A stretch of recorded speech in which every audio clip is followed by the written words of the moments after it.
The Element RC Knightrunner hasn't been seen much on my channel in the last 12 months. Some might say that's a bit unfair on the Knightrunner, which isn't a bad truck. And I tell you what, I'm inclined to agree. Okay, story time. We had our first crawling comp last weekend, and it was the first one in 3 years. Also the first one for the season. Now at that crawling comp, there was one of these guys. I was underwhelmed with this thing as far as rock crawling capability went when I first got my hands on it. And I've since set it up to tow, but this thing just doesn't weigh enough. It's quite unsatisfying. And if you remember back to my original review, it was a very lightweight vehicle, which itself isn't bad, but being that it's IFS, it's got the small wheels and a kind of long wheelbase for its size, it's always left me feeling a bit underwhelmed. And lastly, I've got pretty big hands and I can usually drive with one hand quite happily. My favorite radio, the GT5, just because it's cheap and it's easy to set up, it's got a really comfortable position for the thumb to steer.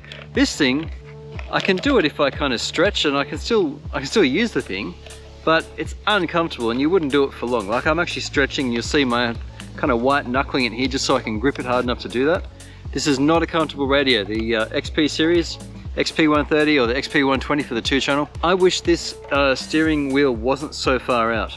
So I've always known that if I was going to get back into using this thing, I want to make some improvements and I want to make this thing a little bit nicer on the trails. Let's talk radios first, and then we'll come back to what I've actually done with the Knightrunner. RC boating is a thing.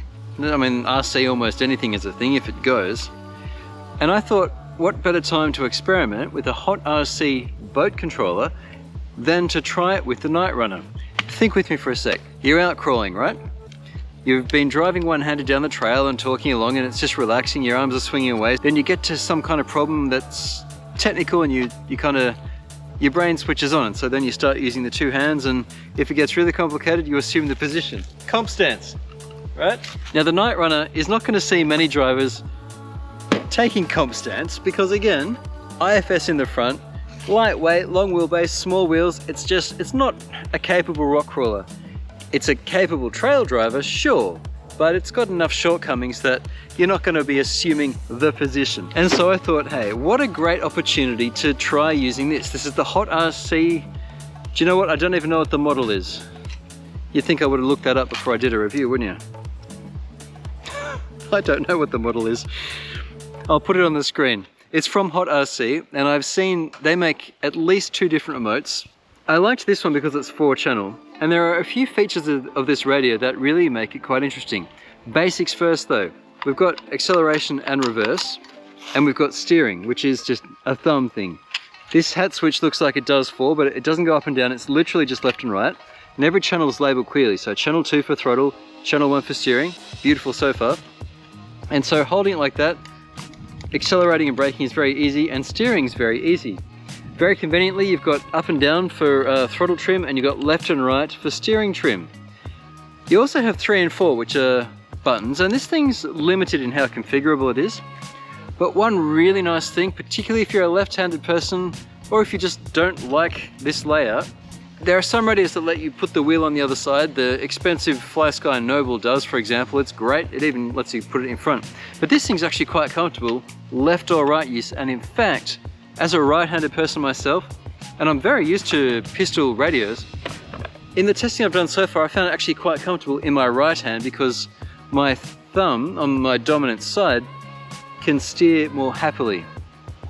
Anyway, you also have dual rate for both steering and throttle, which I found, given that this is kind of responsive, I found I could actually turn the dual rate down for throttle from maximum, and it gave me some lower speed control.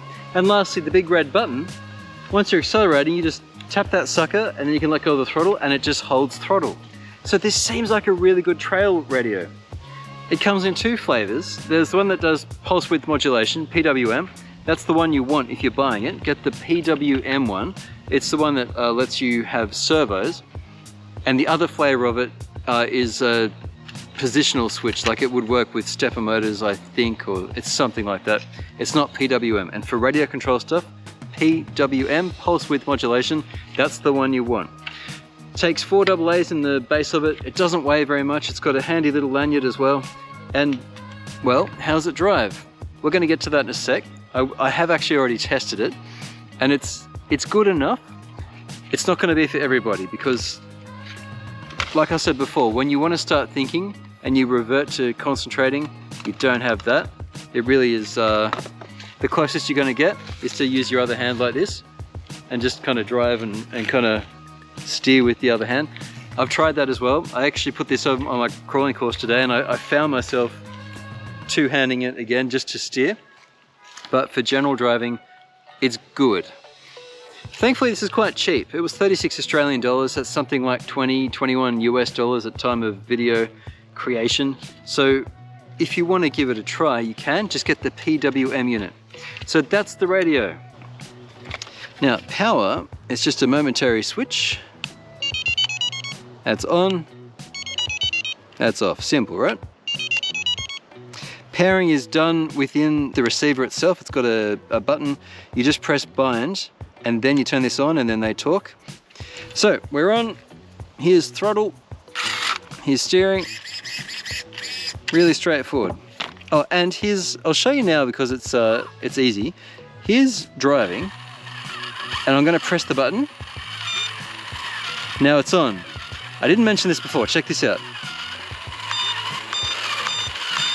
Every time you press it, it goes faster. And conversely, every time you tap reverse, it slows down until it stops. And then when you want to turn cruise control off, you just tap it again.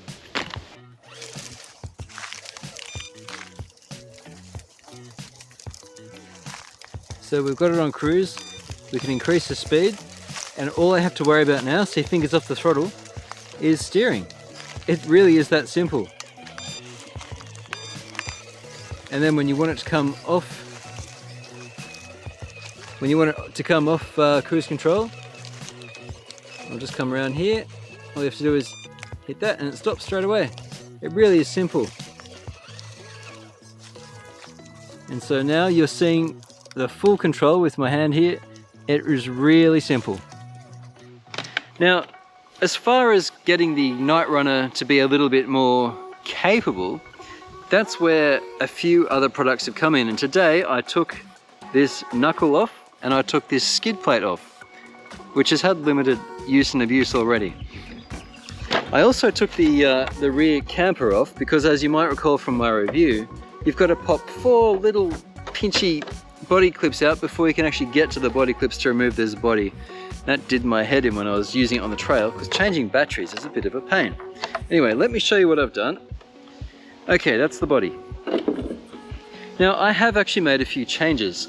The biggest change I'm excited to tell you about, Bowhouse RC, I actually bought their products soon after I bought this actually.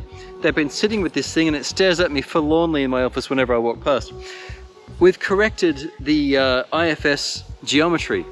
Previously, when the suspension articulated, the toe would get knocked out of sync. It would actually draw the wheel in as the arm went up.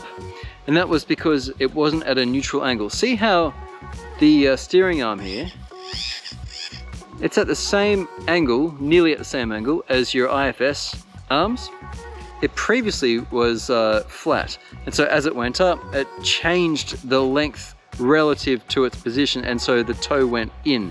I tried to get it on video. It's only slight, but it's enough that whichever side goes up, the wheel used to go in, like in a little, not enough to bump the servo, but enough to be noticeable. The Bowhouse RC piece is a CNC metal piece that moves the mount point down, which gives us the right angle. You need to make a few other changes.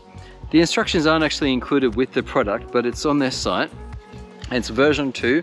I'll link it in the description so that you can read more about it, but I found installation pretty straightforward. While I've been talking, I will have shown you the installation of what I did too, because I just put it on time lapse. So now we've got clean articulation on both, and it also included, and I didn't realize this, a handy dandy bump stop from what looks like from Shapeways that prevents the steering from going further than what the universals in the steering setup can handle. So it's still quite smooth. If you were to remove that, you may find you can get a bit more throw out of your steering, but it'll be at your risk because you go too far with the unis and they won't work. So that's that. The other thing I did was to move the gearbox and motor down by a few mils, and that's using the Bowhouse RC skid plate.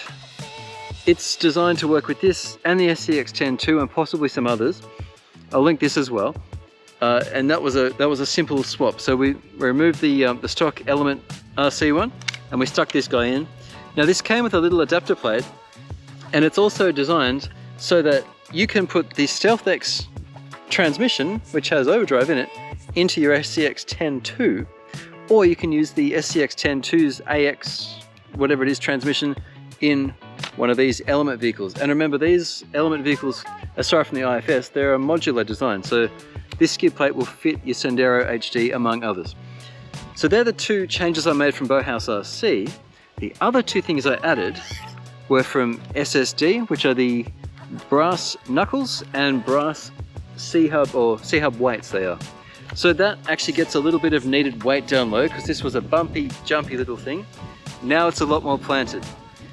They're the only changes I've made, but I think they're enough to make this car a lot more enjoyable to drive. The weight is forward and it's nicely biased, it's nice and low. I'm quite happy with it. Let's see how it drives. Oh, this thing drives a lot better now too. That weight down low was really needed. We're off camber here, it's kind of ugly, and this thing's just doing it. Reversing's easy. Yeah. So this radio's not bad. And I'm surprised to say I like it better in my dominant hand. I guess it sounds obvious when I say it, but I really thought, because usually you hold one of these pistol grips in your left hand, I thought that would feel more natural, but no, it actually feels quite natural in the right hand.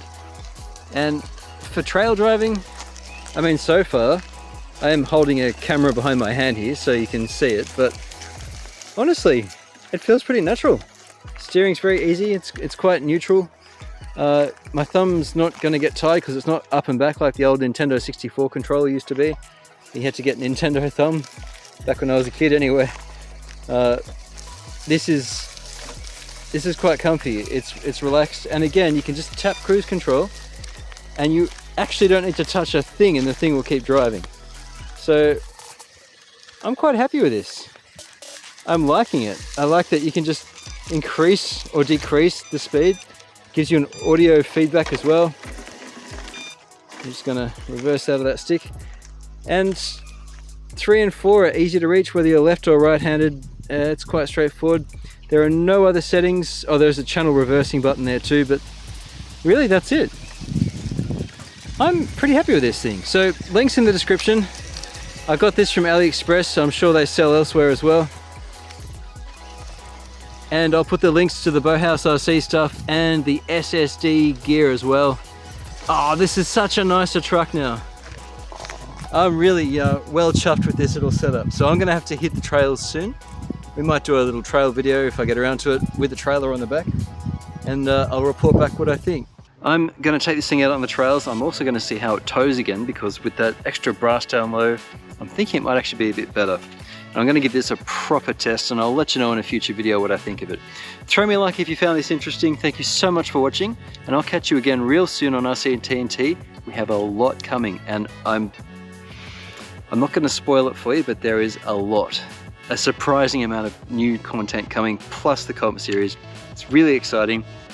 Check it out. Subscribe if you haven't so you don't miss it, and I'll see you again real soon. Cheers.